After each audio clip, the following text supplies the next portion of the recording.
सभापति जी, आपने मुझे इस रेल ग्रांट पे बोलने का मौका दिया। मैं समझता हूं जैसी उपस्थिति है यहाँ की वही बता रही है कि इस पे बहुत चर्चा की आवश्यकता नहीं है। बहुत अच्छा है, इसको जितना जल्दी पास कर दिया जाए। सभी लोग इस तरह का भावना रखते हैं, तभी बहुत सारे लोग नहीं हैं।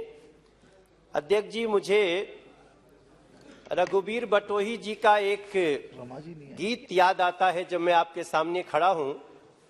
उन्होंने देश की स्वतंत्रता के समय लिखा था कि सुंदर सुभूमि भैया भारत के देशवा से, मोर प्राण बसे हिंद देश रे बटोहिया, एक द्वार घेरे रामा हिम को तवलवा से, तीन द्वार सिंधु गहरावे रे बटोहिया। इतने विशाल देश की कल्पना के साथ ही हमको रेल ग्रांट पे चर्चा करना चाहिए। हम इस बात को अच्छी तरह जानते हैं सभापति जी कि हमारे रेल को लाइफ लाइन कहा जाता है, और लाइफ लाइन का मतलब 2014 से पहले की सरकार ने नहीं समझा। लाइफ लाइन का मतलब आजादी के बाद से अधिकाधिक लोगों ने समझा नहीं, उस पर सिर्फ राजनीति होती रही। जिस देश में मैं धन्यवाद देना चाहता हूं नरेंद्र मोदी जी को, और धन्यवाद देना चाहता हूं अश्विन वैष्णव जी को, जब मैं ये कल्पना करता हूं कि जिस देश में इतने कम समय में इतने विशाल देश के हर रेलवे क्रॉसिंग को अनमैन्ड कर दिया गया। हमारे गांव के पास भी रेलवे क्रॉसिंग होती थी सभापति जी, और आए दिन वहां पे लोग मर जाते थे। जब मैं ये घोषणा सुना था तो अनमैन्ड लेवल क्रॉसिंग, तो मैं सबसे पहले अपने गांव में फोन किया था, कहा भैया हमारे यहाँ वाला बन गया क्या? बोले हाँ, वहां भी लग गया। अब जरूरत जब क्रॉसिंग बंद होती है और तब जब खुलती है ट्रेन नहीं होता है। जिस देश में इतने कम समय में इतने बड़े देश में ऐसा कार्य हो गया हो, जिस देश में 100% कोच बायो टॉयलेट हो चुके, ये बहस होते समय इस बात की चर्चा सभी दलों के लोगों को करना चाहिए कि नरेंद्र मोदी जी ने सिर्फ सड़कों की स्वच्छता का ही अभियान नहीं लिया है। नरेंद्र मोदी जी ने सिर्फ गलियों की स्वच्छता का ही अभियान नहीं लिया, बल्कि रेलवे लाइन की स्वच्छता का भी अभियान लिया। तब 100% कोच बायो टॉयलेट हो चुके हैं सभापति जी। और इसका अर्थ होता है, अगर इसके अर्थ में हम जाते हैं तो इसके पीछे एक सुरक्षा का भाव है। जब आज चर्चा होती है कि यूक्रेन से हमारे 22,500 बच्चे निकल के आ गए, जिनको पता होता है उनको गर्व होता है, लेकिन ये भी तो देश की एक सुरक्षा है। जो हमारे युवा भाई बहन वो क्रॉसिंग पे अपनी जान खो देते थे, थोड़ी सी लापरवाही से खो देते थे, तो हमें उसका बहुत गर्व हो रहा है। हमें जिस देश में विस्टाडोम कोच बनने लगे, जब मैं उसका अध्ययन कर रहा था पूरा, हम कभी भी सड़क में हमने जीवन में 4000 गाने लिखे हैं, और मैक्सिमम गाना लिखा हूं सभापति जी जब मैं ट्रेन में बैठा होता हूं।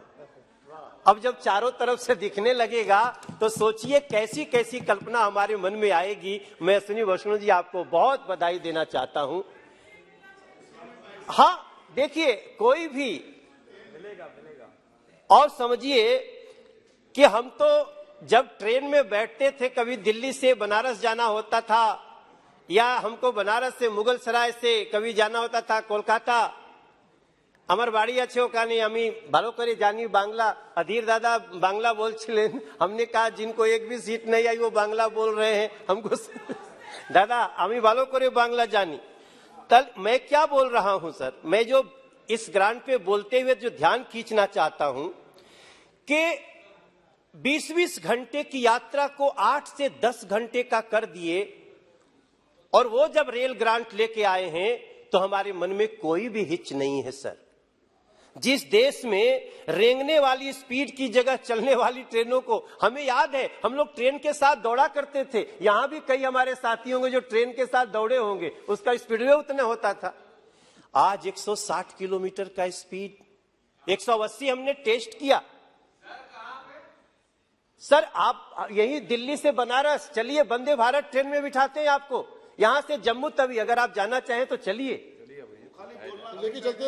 नहीं दादा, मैंने बड़े सम्मान से, मतलब 2 वंदे भारत शुरू हो चुकी है और 23 तक 75 करने का जो आश्वासन दिया, और हमें पता है मोदी जी जो आश्वासन दे देते हैं अश्विन वैष्णव उसको एग्जीक्यूट करके दिखाएंगे, इसमें कोई डाउट नहीं है। हमारे जिस देश में सर 400 वंदे भारत की तैयारी हो चुकी है, ये बजट में जब 400 वंदे भारत सुना तो मेरी खुशी का कोई ठिकाना नहीं था सभापति जी। जिस देश में रेलवे इलेक्ट्रिफिकेशन 5.5 गुना बढ़ गया हो, ना फिर हाँ गति बढ़ेगी ना सर, कविताएं लिखने की। मंदिर अब बनने लगा है, भारत अब सजने लगा है, मंदिर जब बन जाएगा सोच नजारा क्या होगा सभापति जी। ये शुद्धता का मंदिर मतलब सिर्फ टेम्पल न समझा जाए, मंदिर मतलब मैं कह रहा हूं भारत की शुद्धता का, भारत की प्रामाणिकता का, भारत की पवित्रता का मंदिर बन रहा है, और ऐसे नरेंद्र मोदी पे हमें 100 बार गर्व होगा, इसमें कोई दो राय नहीं है महोदय। मैं ये बात कहना चाहता हूं कि जहां पे जिस देश में कंस्ट्रक्शन ऑफ न्यू लाइन का दोहरीकरण, गेज कन्वर्जन, ये 66% बढ़ गया हो, जहां पे इलेक्ट्रिक लोकोमोटिव माने इलेक्ट्रिक इंजन, इसका लगभग डबल उत्पादन होने लगा हो, बधाई देना चाहते हैं हम लोग अश्विन वैष्णव जी को, यहां बैठे हुए जब रेल ग्रांट लेके आए हैं। और इसका दूसरा अर्थ हमको समझने की जरूरत है, सभी हमारे भाई बहन समझेंगे, हमारे बहुत वरिष्ठ लोग हैं। क्या ये कोई सोच सकता था देश में कि रेलवे के कारण भी हम क्लीन एनर्जी का काम कर सकते हैं? क्या कोई सोच सकता था कि यहां से भी हम डीजल को, आज हमने जब देखा कि इनके आश्वासन में कि हम 29-30 तक 2.4 बिलियन लीटर डीजल की खपत को मात्र 2 बिलियन लीटर तक ले आएंगे, तो मैं निश्चित रूप से मन कर रहा था कि इस पे कविता बनाऊं और बहुत जल्दी रचूंगा, इस पे देश को बताऊंगा सर, मैं जरूर सुनाऊंगा भी, दिलीप दास सुनाऊंगा। तो सर मैं बड़ा बहुत शॉर्ट में मेरी बात पूरी होने वाली है। जिस देश में सर अभी अगर आप लोग श्रीनगर जम्मू से जुड़ती हुई सड़कों का, अब सबके साथियों को बोलना चाहता हूं, चूंकि मैं standing committee transport tourism culture का और रेलवे सेफ्टी का मेंबर हूं, हमने जिस दिन जम्मू से श्रीनगर रेल लाइन जोड़ने के लिए एक ऐसा पुल बनते देखा है, जब आप उस पुल की तस्वीर देखेंगे, दुनिया की यूनिक रेलवे ब्रिज बनने जा रही है।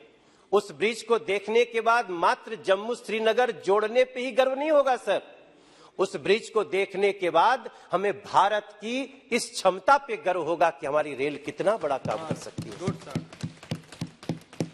तब मुझे अभी जैसे मेरा लोकसभा नॉर्थ ईस्ट दिल्ली है सर, हमारे यहाँ एक मीत नगर हॉल्ट बनाने का सोचा, वहां जब कांग्रेस के सांसद जी थे तो वो लगातार 4-5 बार वही लोग सांसद थे, और हर बार जब आता था चुनाव तो 2 ट्रक वहां पे मिट्टी गिरवाते थे और बोलते थे हम हॉल्ट बनाने वाले हैं।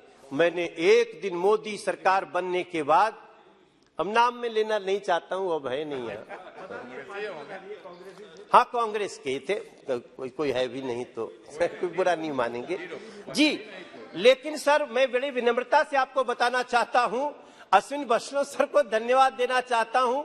उस समय पीयूष गोयल जी मिनिस्टर थे, जैसे ही हमने कहा सर हमारी लोकसभा में एक भी रेलवे स्टेशन नहीं है, आज 5-5 गाड़ियों के रेलवे हॉल्ट के साथ हम तैयारी करके अपने लोगों को खुशियां दे रहे हैं। वहां जब लोग उद्घाटन करने आए तो 25,000 लोग थे एक हॉल्ट देखने के लिए, 25,000 लोग थे। और अब तो अश्विन वैष्णव जी ने वहां के लिए और भी सुविधा कर दी है, कुछ सुंदरीकरण हो रहा है उस जगह पे। चूंकि मैं बनारस से भी आता हूं सभापति महोदय, मैं दिल्ली का सांसद हूं, बिहार का वासी हूं, बनारस में जन्म हुआ, हमारी माई रहती है वहीं बनारस में। हमने बनारस का एक स्टेशन देखा है, पहले मड़ुआडीह के नाम से जाना जाता था, आज जाना जाता है सर, आप भी अर्जुन सर देखे हैं सर, हमें लगता है मैं एयरपोर्ट में उतरा हूं, हमें ये लगता ही नहीं है कि हम रेलवे स्टेशन पे हैं। और ऐसे कई एयरपोर्ट जैसे स्टेशन ऐसे समय में जब आप ग्रांट लेके आए हैं, तो मैं बड़ी खुशी आपको ये याद दिलाना। अभी मैं त्रिपुरा गया था सभापति महोदय, त्रिपुरा के मुख्य यहाँ बहुत हमारे साथी बैठे थे, त्रिपुरा के मुख्यमंत्री से मुलाकात हुई, वो बोलते हैं अब अगरतला से गुवाहाटी हम 10 घंटा से 9-10 घंटे में राजधानी चली जाती है। सर वहां कई दिनों तक किसी की सरकार थी, कई वर्षों तक थी, और 5 साल के त्रिपुरा के भारतीय जनता पार्टी के शासन और हमारे नरेंद्र मोदी जी के डबल इंजन अश्विनी वैष्णव जी के मंत्रालय से आज राजधानी भी वहां चल रही है, और सभी लोग कह रहे हैं ऐसा शासन नहीं देखा सर। ऐसे समय में सर किसने सोचा था, यह भी सवाल उठता है, किसने सोचा था ये सब कुछ इतना जल्दी होगा। और ठीक कहा कनिमोझी दीदी ने अभी बोला था, कनिमोझी मैम ने बोला कि हाँ काम तो हुआ है लेकिन बहुत कुछ होना है। यही तो हम भी कह रहे हैं, ये तो मोदी जी स्वयं कह रहे हैं कि भारत में रेल की खुशियों का हुआ श्री गणेश है, शिखर अभी शेष है।